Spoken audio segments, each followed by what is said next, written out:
1 ripe avocado. Use a fork to mash the avocado. 1 medium onion chopped. 1 medium tomato chopped. Few coriander leaves chopped. 1 green chili chopped. Pepper powder ½ teaspoon. Salt ½ teaspoon. Lemon juice 1 teaspoon. Mix well and set aside. 2 eggs. Pepper powder ¼ teaspoon. Salt ¼ teaspoon. Whisk it well. Butter 1 tablespoon.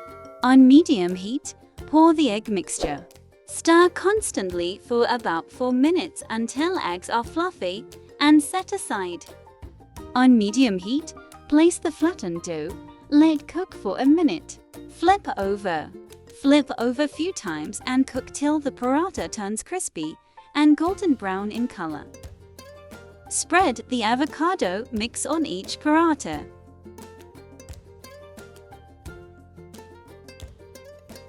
On top, add the prepared scrambled eggs.